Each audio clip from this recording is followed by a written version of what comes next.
It's showtime. Hey, welcome to Did You Watch Survivor Last Night? My name is Jake Shadow. This is a podcast about reality television and friendship in which I ask my best friend, Thomas Powell, if you did indeed watch a certain reality show. Hey, Thomas, how you doing today? Jake, we are broadcasting live from my second-floor apartment in Grand Rapids, Michigan. Beautiful Grand Rapids, Michigan. The Windy City. The Windy City of it is Grand windy Rapids, today. Michigan. I actually just coined that. I don't think there are any other cities that have that nickname. I can't think of any other city that's called Grand Rapids, the Windy City. I think it's the only one. Jake, you make a good point. Grand Rapids, Minnesota? I don't got a win there. So, Jake, WrestleMania. Loved it. It happened. It did happen. The third, fourth, fifth hour was brutal. I loved that it was 10 hours long. I loved... Oh my God. Just everything about it. I loved that Bret Hart got tackled by a guy dressed like the Adrian Brody Rastaman character that he did on SNL that one time. It was so long. I didn't even know that happened until afterwards. Don't you think it's fucked up that Adrian Brody not only reprised the problematic Rastaman character that he did to introduce Sean Paul on SNL, but that he also did it in the context of tackling Bret Hart? It's very funny. Adrian Brody is a very funny guy. Yeah. It's just, he was doing it for the Vine. He actually got, the reason that Dash Wilder knocked him out was actually not because he tackled Bret Hart. It was because he was being very problematic, and Dash Wilder was... Adrian Brody is canceled. Yeah, he was canceling Adrian Brody for doing his Rastaman character. I think good for Dash Wilder. Yeah, might have lost the championship, but he is... I've referenced it a lot because it's one of the funniest things that's ever happened, but have you seen the Adrian Brody Rastaman thing that he did on SNL? No, I don't think I have. It's one of the most embarrassing things that anyone has ever done. Was it part of a sketch that he brought back? He was introducing Sean Paul, who was the musical guest on the episode that he was hosting, and I guess either someone suggested this to him or he suggested it. He's like, I do like a really fun like Rastafarian guy impression. So he wore like one of those like dreadlock like beanie cap things, which is what the guy that tackled Bret Hart was wearing, and by the guy I mean Adrian Brody when he tackled Bret Hart. And just went out and was like, oh yeah, respect that, like, blah, blah, blah, blah, blah, like, basically just, like, the most, like, broad, like, Rasta guy impression he could do. Is it possible that, like, SNL took it all off of the internet? Oh, believe me, it's there somewhere. Oh, here it is. Yeah. In case you were wondering, this is the Adrian Brody Jamaican bit he did on SNL. It's one of the funniest things that's ever Oh, it brought me to Reddit. Great. Okay. Let's see if this plays. Hey, we're in person this week, so this is what the podcast is going to be. This is what it is. Video unavailable for copyright. Lord Michaels has scrubbed it everywhere. I wouldn't be surprised. I just really want to find it now. Yeah. Anyway, hey Thomas, did you watch Survivor? Adrian Brody Rasta is like, if you type in Adrian Brody R, it's like the second thing that comes up. Yeah. Thomas, did you watch Survivor Edge of Extinction last night? Just like the wild winged dove sings a song, sounds like she's singing. I might have. More importantly, you know what I watched recently?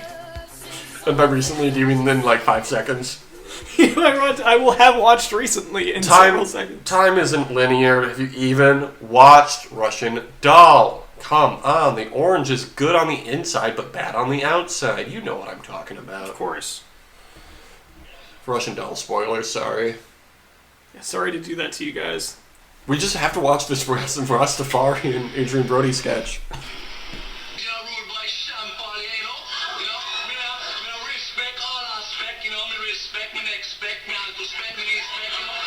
Crowd loves it. Pull it closer to the mic.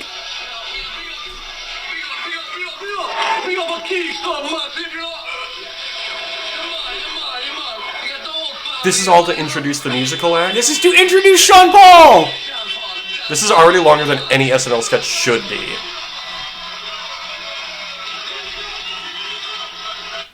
Yep. And then was Sean Paul just like, okay. Yeah, Sean Paul was like, I guess I'm gonna perform this.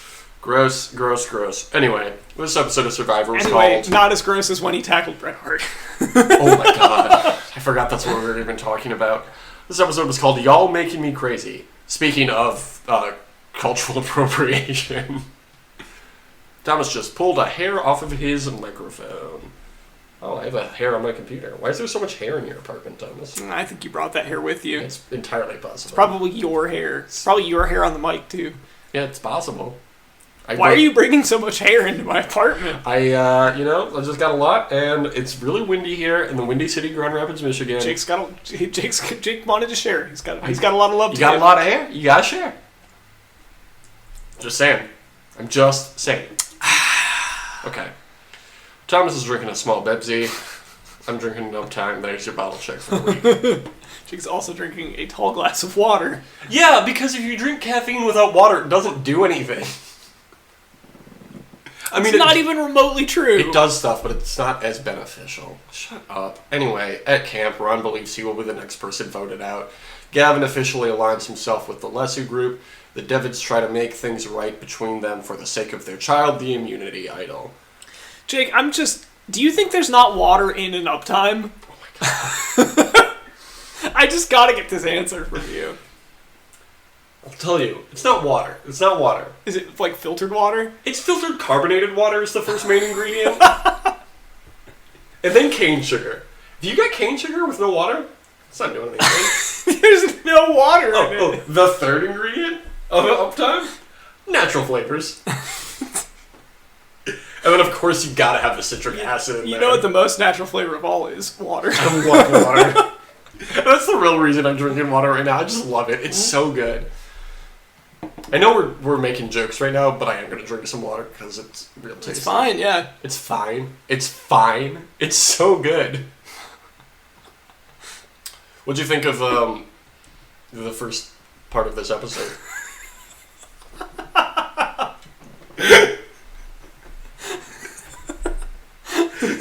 I don't remember what you said because I was too busy thinking about when I was going to cut in to make fun of you. Which is really the show. That's the entire show. Okay, I'll go over it. It's 3 points. Ron believes he will be the next person voted out. Yes. Gavin officially aligns himself with the Lesu group. Sure. The Devids try to make things right between them for the sake of their child, the immunity idol. Yes. I liked them making things right. I wish that Ron was right about being the next person up. I was so excited when he said that. I don't care about whatever the second one was. I've already forgotten it. Yeah. Over at Extinction, Eric considers quitting, but doesn't. Thoughts? I wish he had quit. Yeah. It would have been really interesting if he'd gotten there and been like, actually, no. It would have been nice, yeah. Instead, he got inspired by children or whatever, and by someone catching a manta ray. He definitely did not catch a manta ray. It was like manta rays are so big. Wouldn't it be so cool if he did though? It would have been really cool. It was like he caught a stingray. Yeah. He caught a stingray, yeah. It was like, I guess I'll eat the stingray. He caught a member of the Tampa Bay Rays. Speaking of WrestleMania next year. He caught Blake Snell, and then they ate Blake Snell. I don't know who that is. He's last year's AL Cy Young Award winner. AL Cy Young? That is the award that they give to the best pitcher in the American League. Tampa Bay? Yes. They have a baseball team? They do. Called the Rays. The Devil Rays. They were called the Devil Rays. They shortened it to the Rays about 10 years ago. When the devil sued them? Yeah, they were sued by hell, and they had to get rid of the devil part because they were really bad at baseball, and it was tarnishing Satan's brand. The Devil's good name. Yeah, I totally zoned out when you were saying that and thought you were talking about the Buccaneers. No. And then you were like, the AL Cy Young Award, and I was like, I don't think that's right. That's not a football thing.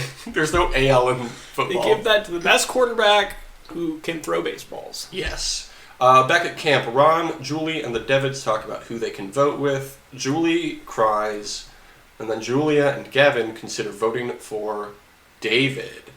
You know what they could have called this episode? What could they have? What should they have? Julie and Julia.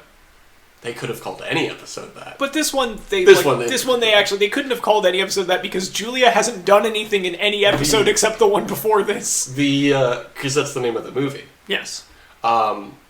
This is a fact about the challenge. Do you want me to tell you now? Well, it's not the show that we're talking about right now. Okay, I'll save it for the challenge chunk at the end. But it relates... I like delaying this because you won't remember by the time we get there. I will. I promise you I will. It relates to Julie and Julia. Okay. What, the Survivor contestants? Call them in that episode that. Shut up. Okay, it's time for the immunity challenge. They have to balance a ball and a bow. David's not excited about it, but it comes down to David, Julia, and Gavin. Julia, who you may know from Julie and Julia, the movie, where she writes a blog about a recipe book. I can't believe that they got Meryl Streep. Do you think Meryl Streep would play Survivor? No. Do you think Meryl Streep... Why would she ever play Survivor? I mean, it's a fun game. Mike White did it. Jomo did it. Yeah, Mike White's not, like, Rick one Devens of the did it. most successful actors alive. He was Why in would School you of do Rock. it? Why He would was in School of Rock. It was a pretty good movie. Well, I guess Meryl can't say that she was in School of Rock. She was in Adaptation. That's true. She was in Must Love Dogs, probably? Please stop naming movies that Meryl Streep was in. Gavin wins. Good job. He says, I can say I'm the reason David got sent home.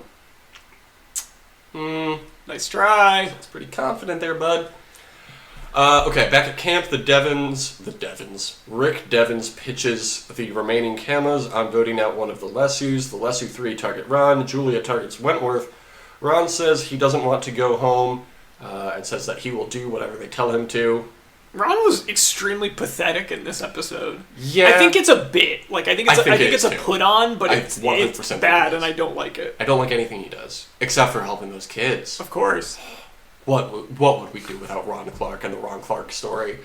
Gavin still wants to take David out, but he is shot down by the rest of the group, and he says, I thought I had a vote in what we did, but it turned into a dictatorship.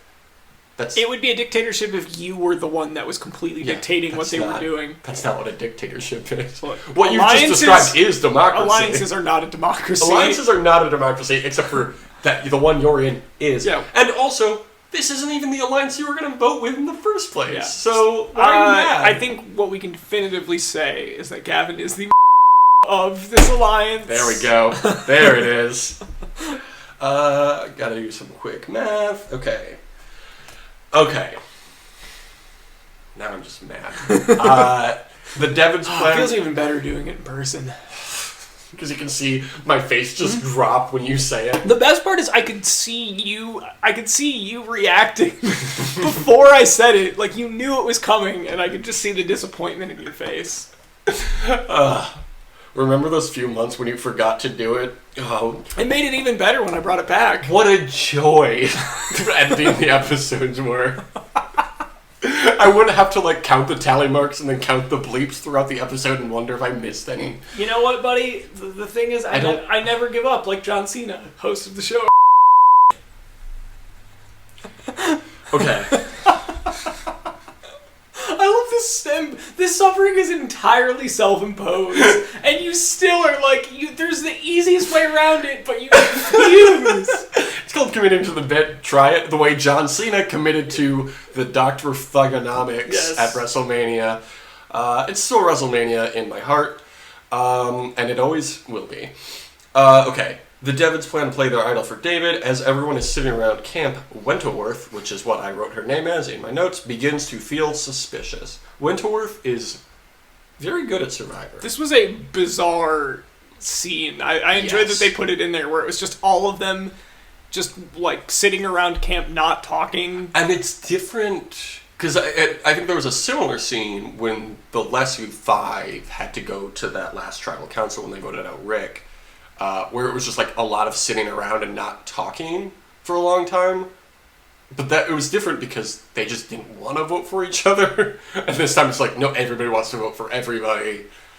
It's interesting. Yeah, there was a lot of tension there, and also Victoria was just scraping the bowl. Mm-hmm. So it made things even weirder because there's just a scraping sound as they were all just kind of looking at each other. It's whoever edited that is very good because that noise is hard to listen to. Yes. And just having it on a loop like that is, it's good.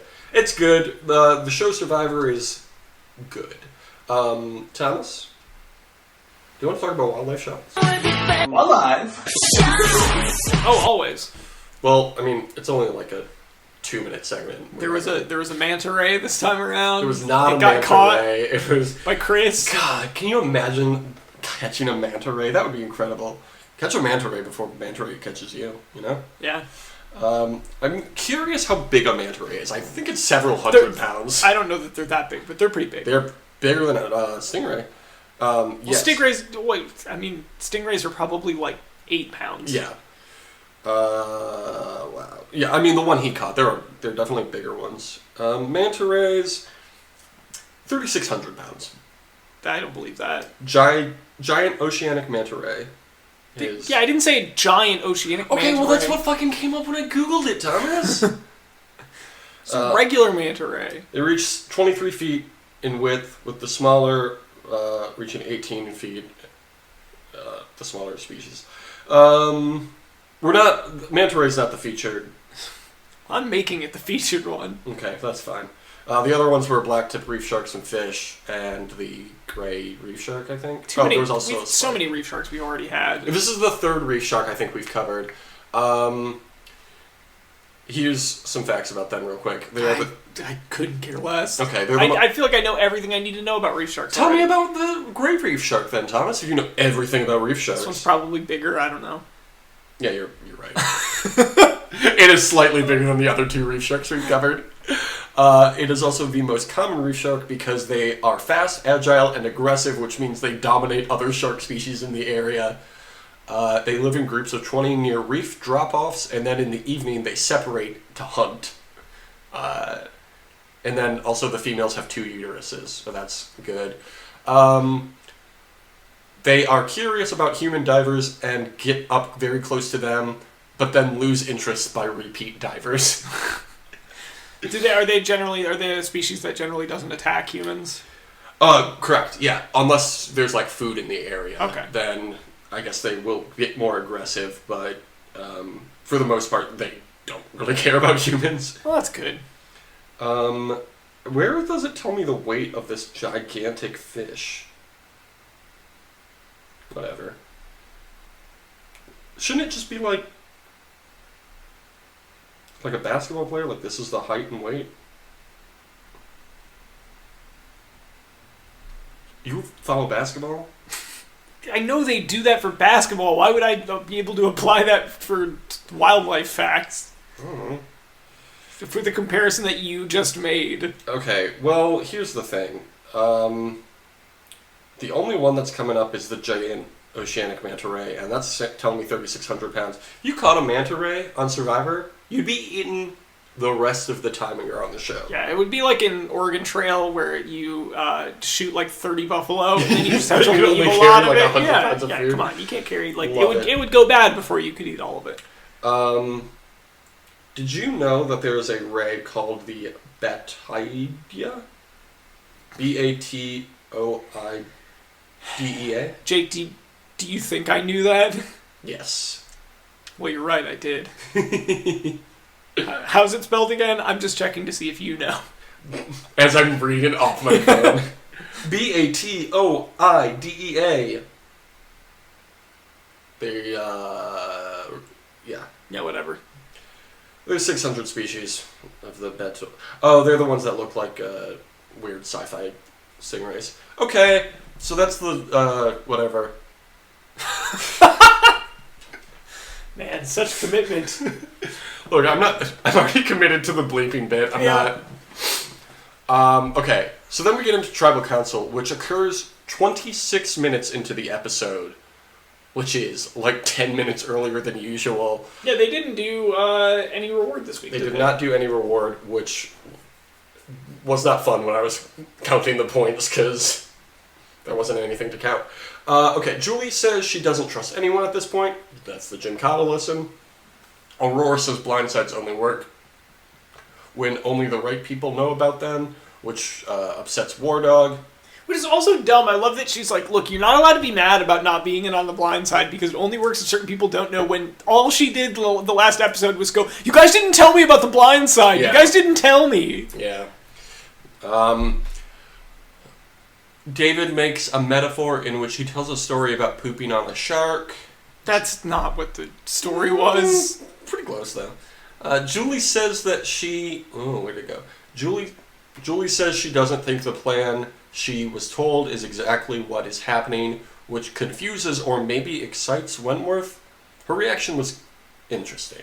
She was surprised, I guess is the word. This is when Julie... You're saying this is when Julie was saying that she thinks that she's next? Yeah. I believe this is... Okay, I think Julia and Kelly's reaction to this was, why does she think she's next? No one has mentioned voting her out. Yeah. They seemed surprised that she thought that. And then when Jeff asks Julia what that meant, Julia, I guess because she didn't want to give away any strategy, gave an answer that was very clearly a lie. Yeah. Julia did not look good in this. Which she could have just said that. She could have just said, like, we haven't mentioned your name. Like, yeah. That's why we were surprised. Devins openly pitches that the Lessus and the Camas who are on the bottom create a group of 7 and all vote together. And then they all react like, oh, nobody's thought of that before. When that's like the first thing everybody thinks of when they're in this situation. Do you think they were like, hey, what if we just cast a bunch of people who are actually bad at Survivor so Kelly Wentworth or Joe can win? I mean, maybe. I don't know. I thought Rick did a good job of sort of piecing this together here, but I don't know. I mean, maybe they just, I think the vulnerability really only showed up. Like, I think Julie was still... I don't think she hit her breaking point with, realizing maybe she shouldn't be a part of that alliance because she was on the bottom of it until Tribal Council. So I think, which is probably bad playing on her part, but I think Rick did a good job of jumping at that opportunity. Yeah, sure. Because he already knows, like you can get War Dog to play with you because he's just kind of on the outs. Mm-hmm. He's on the fringe of whatever anyone is doing. Will do whatever he's told. And he's very vocal. Well, not even just that, but like he's very vocal about like I do want to do something because I'm obviously being left out of other stuff. So yeah, I forgot what I was going to say. Oh, I don't understand the people who there's still double digits worth of people left. Why, if you're on the bottom of one alliance, you're gonna jump so soon? Like, I think you should stick with your majority alliance. I don't think that ever works. If you're on the bottom of it, like, when do you ever ascend to the top of your alliance? You don't. You create a sub-alliance within your alliance. You find whoever else is on the bottom, and then pull in whoever you can when you need to. But if there's 11, 12 people left, jumping from alliance to alliance is a bad look, I think. I don't think it's any worse than staying put. I really don't. So? I think it's a lot harder to create a sub-alliance than it is to jump to something else. Everybody's got a sub-alliance.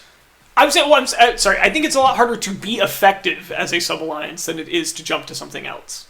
Sure. Yeah. I would agree with you on that. Because Julie and Rick weren't going to do anything.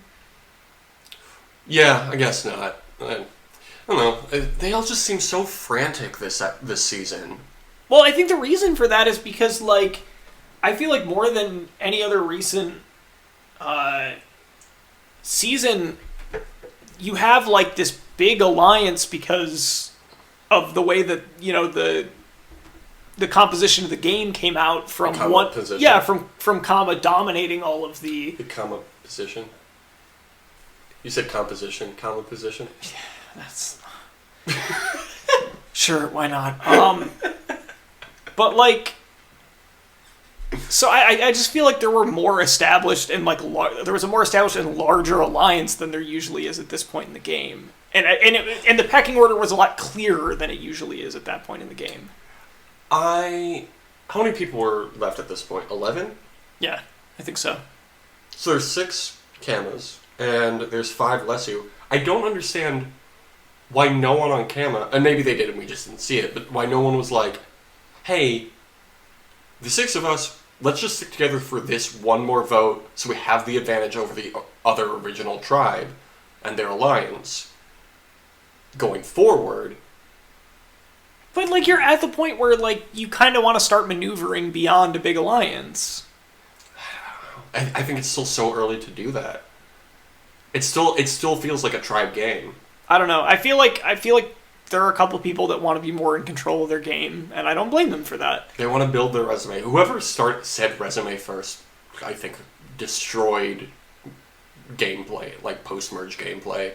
Because building a resume for the sake of building a resume, it, like, when it works, it looks good, sure. But it doesn't... If it's not necessary, and you're just trying to, like, appear to be a good player, I don't think it has the effect that the person who completes the task thinks it does. I don't know. I guess my argument in favor of this would be this is a lot more interesting result than if it was just like, all right, we have one alliance that's just going to dominate the rest of the game and they're going to vote out one of two people every week. Yeah. That's not fun to watch. No, I would agree with you, but I'm thinking of it more from a player's perspective than a viewer's. As a viewer, I think it's very exciting. Excuse me. But yeah, as a player, it's just like, I don't know why. I don't know. Because it's a game of deceit, that's why. Anyway, let's get back to the notes. Julia and Devons go at it, and Julia calls Devons a passenger in a very dismissive way. What do you think of the passengers pilots thing that they keep referencing, the metaphor? I think that, like any season of Survivor, when there's any kind of metaphor or sort of like new terminology that gets put out like that, it just gets beaten into the ground because Jeff will ask questions about it. Yes. So I don't know. I mean, it's easy to follow. I mean, it's just a different sort of packaging of how you talk about that sort of thing. So I didn't really get, people talking about playing or not playing, which is usually, something they talk about. So it doesn't bother me really either way. But the other thing I would say is, like, they probably could have just stuck with an alliance if some people in that alliance weren't playing like shit, because Julia completely fucked up what they were doing. She blew it up. And it's by being dismissive like that. You should not do that in a tribal setting. She did not control herself. I'm glad she did, because it got her kicked out, and she deserved to get. Yeah, it's too bad. I was really hoping she would come through at the end of the game and be like, I've actually been playing a fantastic game this entire time, just no one noticed me. But I just don't. She made too much. I don't think they would do that. I think people would complain if that happened, where it's like, oh, cool, this person that played really well, I didn't get to see them do it the entire season. Well, yeah. I meant more on the show. Yeah. If she were to act like that, I'd understand why she was under-edited. I wish she had more of an edit leading up to this, so it would feel more affecting. Yeah. I never really felt like I had a handle on her as a player. Yeah, and it was like, they promoted this tribal council as such a big deal, and it's like, this person who we've barely seen anything from is the one who ends up going home. Like, if it were Kelly or David going home, that'd be really exciting. That'd be like, oh, whoa, I wasn't expecting this.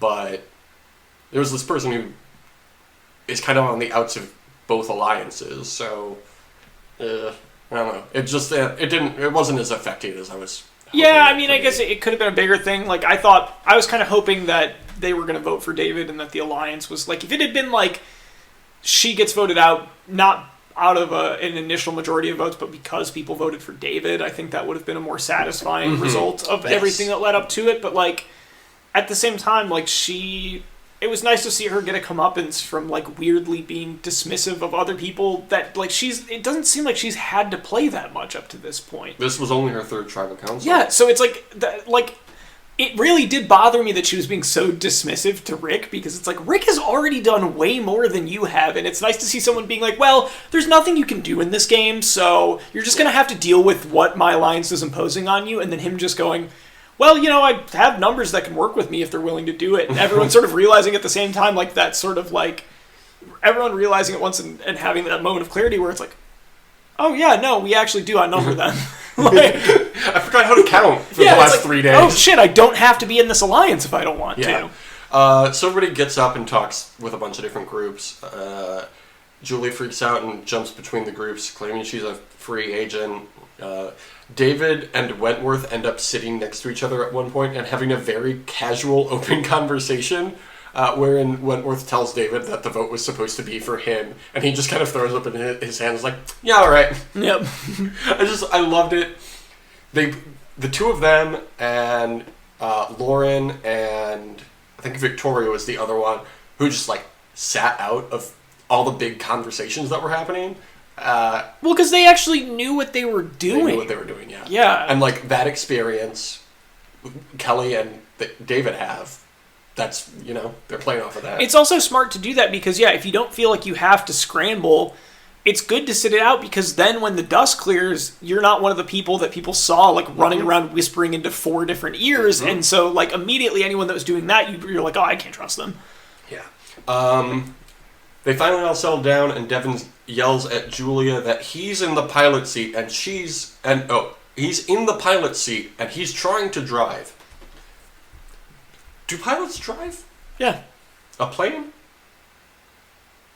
They fly a plane. They don't drive a plane. It's not that weird a thing to say. I thought it was a weird thing to say. He could have said he's in the driver's seat, but, you know. But it's pilots and passengers. It's like it's a very mild malapropism, and I think from you of all people, like, maybe you should just sit that one out, buddy. Okay. Really done outside yourself on this one. Thank you. How old do you think Devins is? I remember him being younger when we were talking about him. I think he's probably like 30. He's 33. I thought he was like 45. What? No, he's very obviously not. I knew he was in his 30s. I thought he was in his 40s. I knew he was in his 30s. Yeah. Julia's 25, for the record. I would have said she was a little bit younger than that. I would have guessed she was like 22. I think Lauren is 22. That's right about where I thought she was. 'Cause she was in college. Yeah. And Victoria's around that same age. And Gavin, too. Gavin makes sense. Gavin's married. Gavin's married. Gavin was born in the year 2000, and he's married. He was not born in 2000. Yeah, I was going to say. He was born in, like, the mid-90s. So they vote. The Devons play their idol for David. David gets the first vote, which does not count. Kelly gets the second vote, which made me very nervous, because she did not play her idol. And then all the rest of them are for Julia. Yep. Okay. Who, did we... I didn't look at the vote tally at the end. Who voted for David and who voted for Kelly? Julia voted for Kelly. Okay. And I think it was Aurora who voted for David. Interesting. Yeah. Aurora didn't look great she's... this No. episode either. No, she didn't. Okay, here's where everybody stands after this vote. Victoria and Gavin are still in first place with 100% voting correctly. Previously tied for fourth are War Dog Kelly and David. They moved up a spot. So they're all in third now. In sixth place is Lauren. And tied for seventh is Julie and Ron. They had previously been tied for eighth. War Dog rising in the standings just like his beloved Brooklyn Nets. Oh my god. Okay. I saw his tattoos this week. Like, there was a good shot of his tattoos. Brooklyn Nets. He also has a New York Mets tattoo. Sure. Does he also have a New York Jets tattoo? That's my first question. Nets, Mets, Jets. Nets, Mets, Jets. Second question. Why do all the New York teams rhyme? Not all of them. Not all of them, but three of them do. Three of them do, yeah. That's a lot. I can't think of another city that has even two rhyming professional sports teams. Chicago Only in New York, Bulls. Baby, greatest city on earth. It's the pizza, it's the Hey, water. I'm playing sports here. I'm trying to play sports here. Remember in Hey Arnold when they would play baseball in the middle of the street? Yeah. It's technically Seattle, not New York.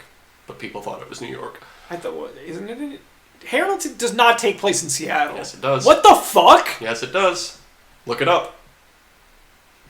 It's like It does. Thank you, Patrick. Thank you, I didn't Patrick. know he was even That here. is so fucked up. Yeah, it's initially it took place in Seattle, and then there were like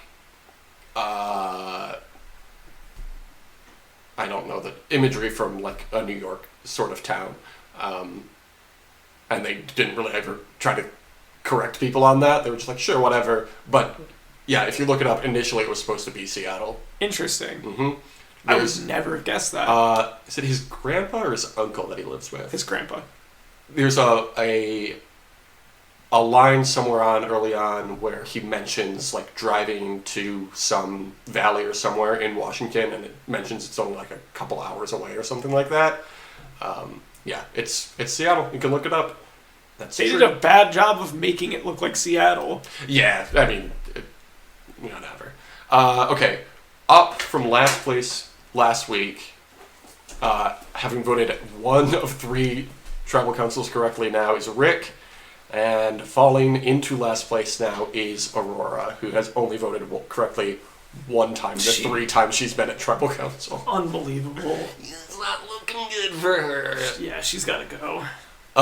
Okay, so I didn't text my mom this week because I am here in Michigan, but I did ask her thoughts, and she said, we still haven't seen anything from Victoria or Aurora. We have definitely seen stuff from Victoria. Victoria got Aubrey voted out. Yeah, I know, but my mom doesn't think about the season as a whole. She thinks of it as, like, episode by episode. Okay. And I was like, yeah, I think she's just playing a quiet game right now, which is a smart move. Yeah. That's all her thoughts. When they're not right in front of me, I don't remember what she said. Sure. Okay, let's talk about these points. Not a lot of points won because they didn't have a reward challenge. You got a point for Victoria surviving and a point for Julia going to Extinction. And I got a point for Lauren surviving and a point for Julia going to Extinction. So you're at 34. She killed O'Neill. And I'm at 38. Who wore 38? I don't know. I can't think of a 38 basketball player. Can you think of a basketball player who is 38? I can think of the band 38 Special. That's it. Speedy Ortiz? Yeah. So, Jake, what you're saying is that you are holding on loosely to this lead. That's a different band. That's Toto, isn't it? No, that's Hold Hold the On Line. Loosely? No, Hold the Line is Toto. Hold On Loosely is 38 Special. You're 38 special. Anyway, here's what happened on the challenge. They had to carry some big balls down the hallway against hurricane strength winds. What did the challenge have to do with Julie and Julia? Okay. The Survivor contestants, not the movie. So they were a surprise team on this episode. Just kidding. This season of the challenge is called War of the Worlds, and every episode title has been a name of a movie. Okay. That Julia is a name of a movie also. That's why I thought of it. That's what you had me fucking wait for? Yeah, you said you wanted to wait. Fucking idiot. I can't believe that I thought that there would be something interesting and not like one of your dumb thoughts that you always have. I really... That's all of them. I really played... Yeah, I know. I'm saying I played myself. Yeah, congratulations. Okay. You fucking idiot. You know what? Let me... Why did you think that would be an interesting thought? I've been meaning to tell you all season. So it had nothing to do with what I actually said. You just thought... Yeah, you just reminded me thought of of it. something that already wasn't interesting. I always think, oh, I'll remember this. And then I Jake, don't. let me tell you, you should have kept it to yourself. No one gives a shit that they're named after movies. I'm trying to find episode titles here, but they're not listed on the Wikipedia. Oh, here they are. Apocalypse Now, Hellraiser, Casualties of War, It's Complicated, The Greatest Showman, In Love and War, This Means War, Liar Liar, American Psycho, To All the Partners I've Loved, A Simple Plan, and Lost in Translation. Simple Plan isn't even a movie, it's the band. You're not a fucking movie. It probably is a movie, but I'm choosing it not. is. I'm choosing. Like, why would they commit to this and like not double check? Honestly, I would respect the season a lot more if all of the episode titles were Simple Plan songs. Maybe next season. You could do I'm Just a Kid. You could do Welcome to My Life. You could do I'm Addicted to You. Kyle, Turbo, and Hunter won the challenge. Hunter and Turbo had a shouting match one I wish night. that it was a guy named Kyle Turbo and not Kyle and Turbo were different people. Kyle Turbo, the sequel to Kyle XY. Oh, I wish. Kyle XY, but this time he's got superpowers. Kyle XY. Did Kyle XY have superpowers? His superpower is that he had like a photographic memory, I guess, and he could do bad crayon sketches of They were good. people that having sex in a tent that he saw. The Beast with two bags. His superpower was not having a belly button. It's the superpower we all wish we could have had. I wish that Kyle XY was like Power Rangers though, where it had like it was always Kyle, but then it would just have a different season theme. So it'd be like Kyle Turbo, Kyle in Space. Yes. Let's make Kyle in Space happen. Kyle Zeo, Kyle Ninja. Okay, you know, we always talk about season 100 of Survivor is going to be in space. Bring back Kyle Jason. Now we can have Kyle in Space. Yep. Even though he goes by Jason on Survivor. Yes. Chasin Jason, also known as Kyle in Space.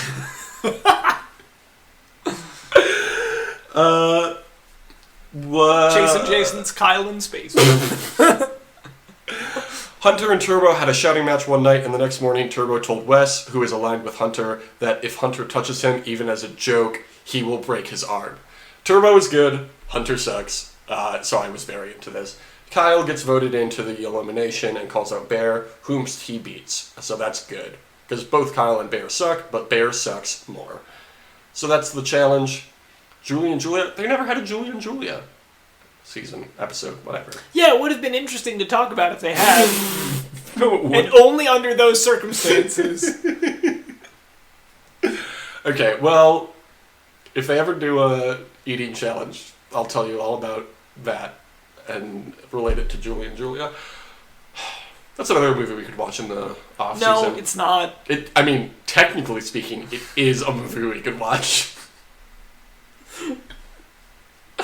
Okay, well, you need to expand our campaign for Season 40 to be Heroes vs. Villains 2. They're shooting 39 right now, so Season 40 is right around the corner. Tweet at people in the Survivor universe. Hashtag HVV2. We need to make it happen. Thomas, we need to make it happen. We do need to make it happen. We I do was need going to to be make it like, happen. do we? And I was like, well, yeah, we do. Look, we've started a lot of campaigns on this show, and none of them have come to fruition. Yeah. The closest we've gotten is somebody getting on the challenge. She's from Survivor from a different continent. Yeah. I would say this is the most I've meant it with us trying to get someone on, or, trying to get Survivor to do something. Yeah. Since wanting to get a Serge Ibaka late night show that was sponsored by Serge made. Oh, speaking of TV shows on MTV, which we were like 5 minutes ago, have you heard about the new MTV dating show? No. It's called Double Shot at Love. You might remember like 10, 15 years ago, Shot at Love with Tila Tequila, where men and women were competing. I do. for Oh my god, love. I do remember And that. Because she's a bisexual. This time it's called Double Shot at Love, not with Tila Tequila though. Okay, because she's like an actual Nazi now. She's like an actual Nazi and bad person. I felt bad for her when the Juggalos threw poop at her, but now I'm like, no, you Feel less bad about it. Yeah. The bachelors are, there's two of them, Vinny and Pauly D. Oh my god. Yeah. So I came home late last night from Chicago, Illinois. Check it out. It's pretty CHILL, chill. And you say Shy City? Yeah. And I saw it was on, and I was like, oh, I meant to watch this, and I would not have done it if I hadn't been at my parents' house and they were already asleep. So I watched it. Half of it was on mute because I was on the phone with somebody. And anyway, it's terrible. I love it. No, I'm not going to watch that. Let me fucking tell you what the first episode... I missed like the first 10 minutes, so I didn't realize this was happening. But Vinny is acting as the host, and there are 10 women vying for Pauly D's affection, and then one of them leaves on her own, and then he eliminates another one. And then they all leave, the 8 remaining women, and then 10 more women show up, and Vinny is the bachelor, and Pauly D is the host. And then... I do kind of love that idea. And then... like, the two groups don't know about each other. Okay, this is kind of great, actually. And then they're like, all right, tomorrow, come back here and move in. We're going to have a pool party to, like, get everybody in here. And so the episode ends with, like, the second group coming into the pool party and the first group being like, what the fuck is going on? Also, somebody from Are You the One Season 7 is on this show. Sure, why not? Do you want to hear about how elimination works? Because Oh my it's God. so good. You know what this is? What? This is MTV's version of Real Chance of Love. Yeah. Oh man, which one of them is going to get cancer and die? I hope neither of them. Yeah, hopefully neither of them. The elimination process goes as this. If the bachelors want you to stick around, they will ask for your number and then hand you a phone to put your phone number in. Okay. I wish you could have seen Thomas's face. This is not overcomplicated at all. Do you want to hear what about if they don't want you to do you have a guess what the phrase might be to eliminate somebody? I'll give you a hint. It's Jersey Shore related. Specifically Pauly D related. I know you've watched a couple episodes of Do they Jersey say Shore. nobody? No. They say, your cab is here. Oh, okay. You know, capturing it. Yep. Jersey Shore was a moment in history. Jersey Shore happened like 10 years ago, and they're still trotting these people out. Yeah.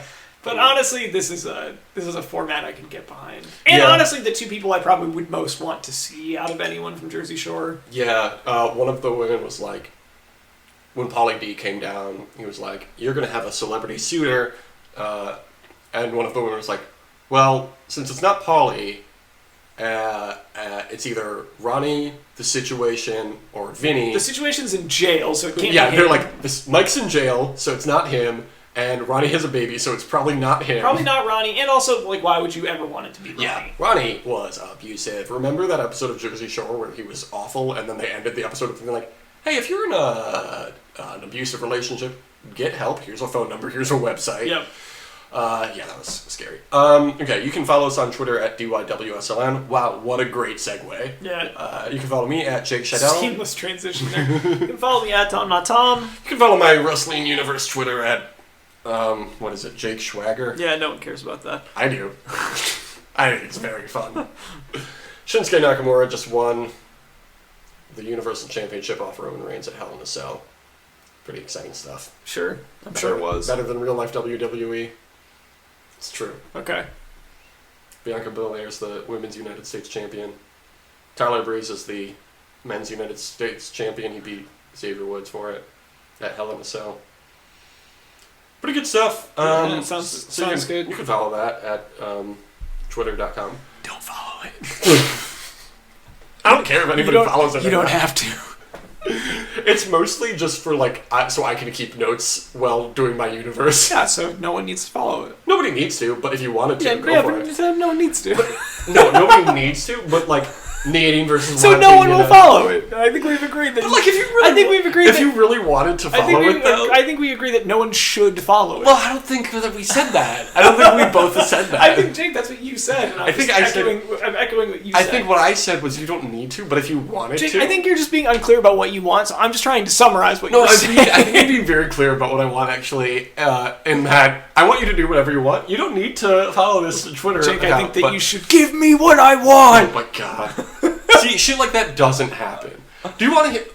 No, I don't. Here's the thing. The Shield, facing off with Shinsuke Nakamura for the championship, and so Shinsuke Nakamura's whole thing is just to, like, troll the Shield, so he I'm already so bored. He created a stable called The Sword. Yeah, nope. It's very good. It's terrible. It's very funny. That's terrible. I love it. Fuck you. I love it so much. Yeah, okay, no one follow that account. Or if you wanted to, Don't you could. don't validate Jake's bad booking decisions. Bianca Belair and Paige have been feuding for a long time. Paige can't wrestle. How dare you put her out? It's my universe. How dare you put her in harm's way like that? It's my universe. They don't let Zelina Vega wrestle, but they let Paige wrestle. What kind of universe are you running over there? I'm just doing what the fucking game will let me to do. Whatever. Review us on Apple Podcasts. What's the thing, Thomas? Oh, it's 5 stars only. Can't stress that enough. And this is my favorite podcast. I like it better than all of the other podcasts and Jake's Universe Wrestling Twitter. Fuck off. I give it a big thumbs up, unlike Jake's Wrestling Universe Twitter. You don't give my wrestling Twitter on a big thumbs up. You give it 2 thumbs up. Hebert and Roper. Thanks, Drake. Alright, have a great summer. Deuces. Making a distinction between life and law. Odds favor the former when you wear a mask. Masochism forming in the reflection, and I'm trying not to turn into a psychopath. Better to have lost it than to find it tossed out. That's what I'm telling myself. Wasn't I better than nothing? Making a decision about steamed or fried. Wanted to be needed, so I fed my cat. Think I'll keep to myself for the next few days. Feel the best that can be, bottled smoke to the can. Are you ready? Are we ready to do it? Do you want to do it, as my parents say? Air quotes around it. How about we do it?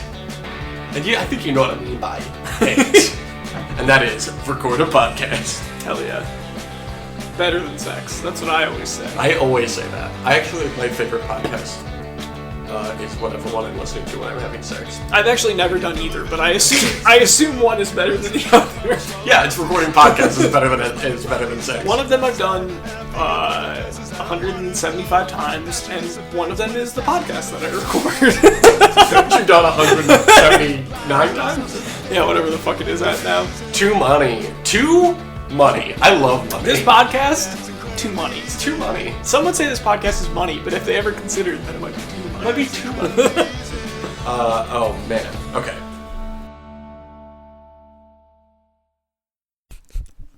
Glad to hear it.